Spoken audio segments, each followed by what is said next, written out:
আসসালামু আলাইকুম সবাইকে। আমি ডক্টর তাজকিতুল ইসলাম মহুয়া। আজকে আপনাদের সাথে অ্যান্টিবায়োটিক নিয়ে কথা বলবো। সবাই জানেন অ্যান্টিবায়োটিক আমরা সবাই খেয়েছি কম বেশি। কম বেশি বলবো না, সবাই খেয়েছি। আমরা কি জানি যে অ্যান্টিবায়োটিকের খারাপ দিকগুলো কি? বা অ্যান্টিবায়োটিক যে আপনি খাচ্ছেন প্রপারলি খাচ্ছেন কিনা, বা অ্যান্টিবায়োটিকের ডোজগুলো কমপ্লিট হচ্ছে কিনা সেটার ব্যাপারে কি আমরা জানি? অ্যান্টিবায়োটিকটা কি? অ্যান্টিবায়োটিকটা মেইনলি হচ্ছে যে আমার বডিতে কোনো ইনফেকশন হলে, হ্যাঁ সেটা হতে হবে ব্যাকটেরিয়াল ইনফেকশন। আপনি কি এটা জানেন যে আমার বডিতে যে ইনফেকশনটা হয়েছে ওইটা ব্যাকটেরিয়াল কিনা? আপনি যে অ্যান্টিবায়োটিকটা খাচ্ছেন সেটা ওই ব্যাকটেরিয়াটাকে স্টপ করবে কিনা? আসেন আমরা আজকে এটা নিয়ে কথা বলি। অ্যান্টিবায়োটিকটা তখনই খাবো যখন আমার বডিতে কোনো ব্যাকটেরিয়াল ইনফেকশন হচ্ছে। অবশ্যই আমার শিওর হতে হবে যে আমার যে ইনফেকশনটা হয়েছে ওটা ব্যাকটেরিয়াল ইনফেকশন, তবেই আমার অ্যান্টিবায়োটিকটা কাজ করবে।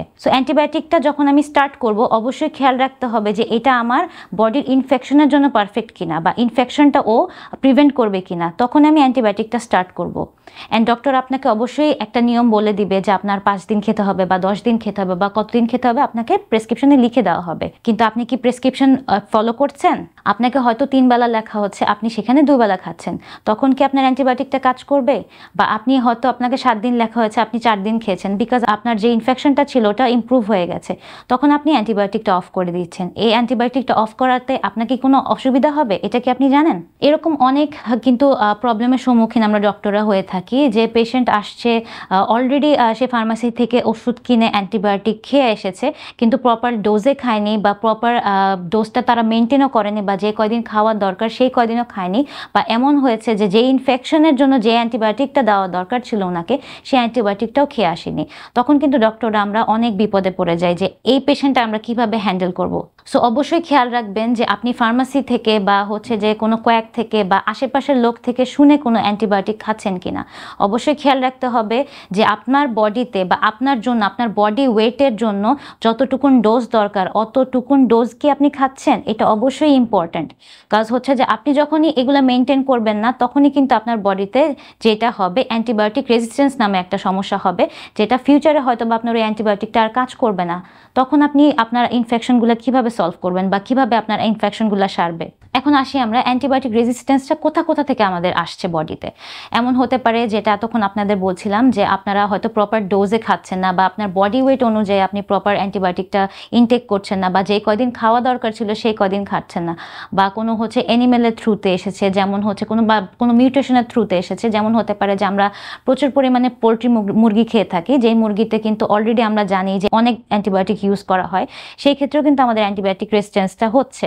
অবশ্যই খেয়াল রাখতে হবে যে যখন আমরা বলবো অলরেডি ডক্টররা যে আপনার অ্যান্টিবায়োটিক রেজিস্ট্যান্স হয়ে গেছে, বা হয়তো বা আপনার 10টার মধ্যে 7টা 8টাই রেজিস্ট্যান্স, কেন হচ্ছে আপনার কিন্তু এই কারণটাও জানতে হবে, বা আমরা আগে থেকে কিন্তু এটা প্রিভেন্ট করতে পারি যে ডক্টরের থেকে শুনে প্রপারভাবে আমার অ্যান্টিবায়োটিক কোর্সটা কমপ্লিট করা।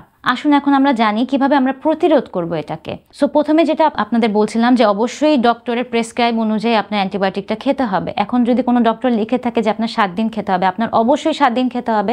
যদি এমন হয় যে আপনার 4 দিনে আপনি সুস্থ হয়ে গেছেন, অবশ্যই আপনি চিন্তা করতে পারেন তাহলে আমি কেন টাকা নষ্ট করে আমি ওষুধ খাবো। এটা অবশ্যই টাকা নষ্ট নয়, এটা কিন্তু আপনার ইন ফিউচারে একটা হ্যাম্পার করবে, বা ইন ফিউচারে আপনার খুব বাজেভাবে ব্যাক করবে। যেমন আমাদের জিন মিউটেশনের মাধ্যমে কিন্তু আমাদের জেনেটিকের মাধ্যমে এটা একজনের বডি থেকে আরেকজনের বডিতে হতে পারে, যেমন আপনার থেকে আপনার সন্তানের হতে পারে, আপনার সন্তানের থেকে তাদের সন্তানের হতে পারে।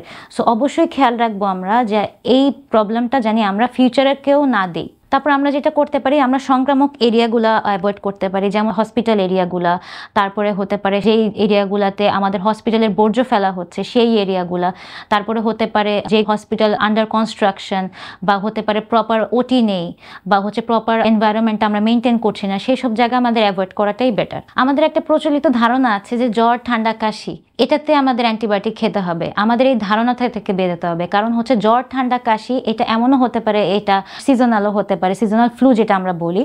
সিজনাল ফ্লুতে কিন্তু আমাদের অ্যান্টিবায়োটিকের কোনো রোল নেই, কারণ এটা আপনার ব্যাকটেরিয়ার কোনো এফেক্টে হচ্ছে না, এটা সিজনাল চেঞ্জের জন্য হচ্ছে। যেমন আমাদের এখন এনভায়রনমেন্টটা একটু ঠান্ডা গরম টাইপের এনভায়রনমেন্ট, এই এনভায়রনমেন্টে কিন্তু আপনার একটু ঠান্ডা গরমে একটু ঠান্ডা লেগেই যেতে পারে, বা একটু ঠান্ডা এনভায়রনমেন্ট আপনার হঠাৎ সর্দি লেগে গেল, এরকম কিন্তু হতেই পারে। তার মানে কিন্তু এটা না যে আপনার অ্যান্টিবায়োটিক খেলে এটা ভালো হবে। সমস্যা তখনই যখন আপনি অ্যান্টিবায়োটিকটাকে একটা রেগুলার ডোজে ফেলে দিচ্ছেন, যেমন রেগুলারলি আপনি খাচ্ছেন, আপনার কিছু ঠান্ডা লাগলেই আপনি রেগুলারলি অ্যান্টিবায়োটিক খাচ্ছেন। হয়তো বা আমরা যেটা নর্মালি পাই যে অ্যাজিথ্রোমাইসিন 2 দিন 3 দিন খেলাম, ঠান্ডা লাগলো, ভালো হয়ে গেলাম, বন্ধ করে দিলাম, কিন্তু এটা যে আমাদের ভবিষ্যতে কত বড় এফেক্ট ফেলছে এটা কিন্তু আমরা জানি না। সো আমরা আলোচনা এটাই বুঝতে পারলাম যে অ্যান্টিবায়োটিকের অবশ্যই অনেক সুবিধা আছে, কিন্তু অসুবিধাও অনেক আছে। যদি আপনি প্রপারলি, যেটা বলছিলাম আমি, যে প্রপারলি আপনি যদি না জেনে খান বা হচ্ছে যে প্রপার ডোজ কমপ্লিট না করেন, তাহলে কিন্তু সুবিধা থেকে আপনি অসুবিধাই বেশি পড়বেন, অ্যান্ড এটা কিন্তু আপনার ভবিষ্যৎকে এফেক্টে ফেলতে পারে। সবাই ভালো থাকবেন, সুস্থ থাকবেন। আসসালামু আলাইকুম।